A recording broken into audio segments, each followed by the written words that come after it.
দিনের পর দিন কোর্ট বন্ধ করেছেন, যারা বিচারপতি রাজাশেখর মান্তার ছবি লাগিয়ে পোস্টার করেছেন কিছু কিছু ক্রিমিনাল অ্যান্টি সোশ্যাল তৃণমূলে তাদের কথায়, যারা বিচারপতির বাড়িতে আক্রমণ করেছেন, তারপর নিজেদের প্রভাব ব্যবহার করে হাইকোর্টে কোর্ট বন্ধ করে দিয়েছিলেন, তাদের মুখ থেকে বিচার ব্যবস্থার সম্মানে কোনো কথা হবে এটা খুব একটা মানায় না।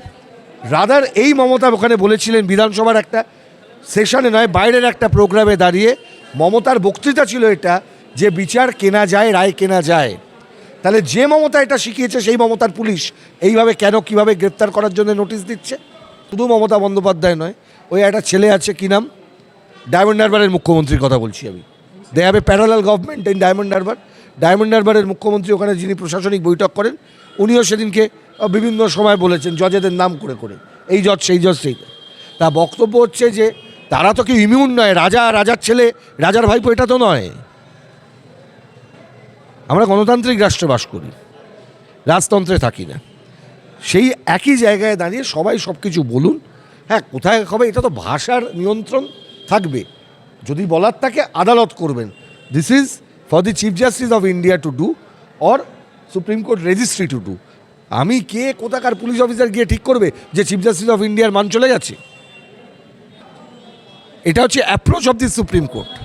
আপনি যে ব্যক্তি সম্পর্কে কথা বলার জন্য শুদ্ধশীলকে আপনি নোটিশ পাঠালেন, বা শুদ্ধশীলের বাড়িতে গিয়ে তার ওই জিনিসপত্র মেশিনারিজ নিয়ে চলে এলো পুলিশ, সেই চিফ জাস্টিস ধনঞ্জয় চন্দ্রচূড় তার রায়ের মধ্যেই তিনি বলেছেন বারবার করে the importance of freedom of speech and expression.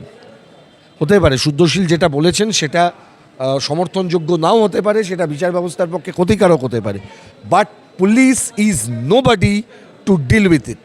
সরকারের বিরুদ্ধে যারা সমালোচনা করছেন তাদের কণ্ঠরোধ করার চেষ্টা করা হয়েছে। এখানেও সেই একই জিনিস, সেই অম্বিকেশ মহাপাত্র থেকে সেই ট্র্যাডিশন সমানে চলছে। এই ব্যাপারটি নিয়ে আমরা খুব চিন্তিত। আমরা দেখেছি যে আইন বলছে এটাই যে কোনো ক্ষেত্রে যদি জুডিশিয়ারি সম্পর্কে কেউ কোনো মন্তব্য করেন, ক্রিটিক্যাল কিছু হন, তাদের উচিত হচ্ছে ভাষাটাকে একটু ঠিক করা। হতে পারে কেউ কোনো বিষয় অ্যাগ্রিভড হয়েছেন, কিন্তু ভাষা আপনি সমালোচনা করতে পারেন, তার ভাষাটা ঠিক হওয়া উচিত, কারণ জুডিশিয়ারি বিচার ব্যবস্থা একটা হায়ার পেডিস্ট্রালে বসে। 2012 সালে সম্ভবত শ্রীমতী মমতা বন্দ্যোপাধ্যায় বিধানসভার কক্ষে নয়, কক্ষে হলে ওখানে প্রিভিলেজ আছে, একটি অনুষ্ঠানে দাঁড়িয়ে বলেছিলেন রায় কেনা যায়। পরিস্থিতিটা ছিল ঠিক তার আগেই আমাদের হাইকোর্টের ডিভিশন বেঞ্চ, জাস্টিস কল্যাণজ্যোতি সেনগুপ্তের ডিভিশন বেঞ্চ, সিঙ্গুরের ওই জমি অধিগ্রহণ ওই আইন, সেই আইনটা যখন বাতিল করে দিলেন, অসাংবিধানিক বললেন, ঠিক তার পর মুহূর্তে এই প্রোগ্রাম হয়েছিল বিধানসভায়। কলকাতা হাইকোর্টের সামনে শতপ্রণোদিত মামলা করবার জন্য এই শ্রীমতী মমতা ব্যানার্জি পশ্চিমবঙ্গের মুখ্যমন্ত্রীর বিরুদ্ধে একটা ইনফরমেশন লে করা হয়েছিল। আমাদের ডিভিশন বেঞ্চ সেখানে ডিসাইড করেছিলেন চিফ জাস্টিস অরুণ মিশ্র এবং চিফ জাস্টিস জয়মাল্য বাগচি। তার শেষ প্যারাগ্রাফ যেটা আপনারা দেখবেন, ওদিন সওয়াল করার সময় আমি উল্লেখ করেছিলাম শুদ্ধশীলের মামলায়, যেখানে খুব পরিষ্কারভাবে বলা আছে যে বিচার ব্যবস্থা এমন ঠুনকো নয় আমাদের দেশে যে যা খুশি বলবে তাতে করে বিচার ব্যবস্থার মান সম্মান চলে যাবে।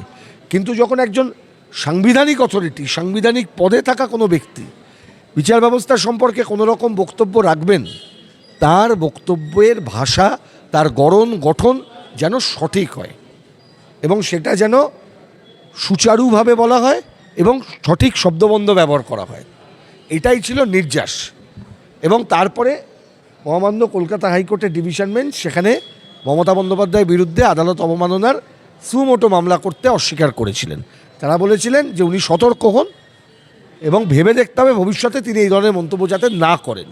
একদম শুরুতে ছিল সতর্ক করার। এবং আমরা যেটা সওয়াল করেছিলাম জলপাইগুড়ি সার্কিট বেঞ্চে মাননীয় কলকাতা হাইকোর্টের, যে এইভাবে বিচার ব্যবস্থা সম্পর্কে কোনো মন্তব্য কেউ করলে এটা রাজ্য পুলিশের বা কলকাতা পুলিশের ক্ষমতার মধ্যে নেই যে এফআইআর রুজু করতে পারবে বা তদন্ত করতে পারবে।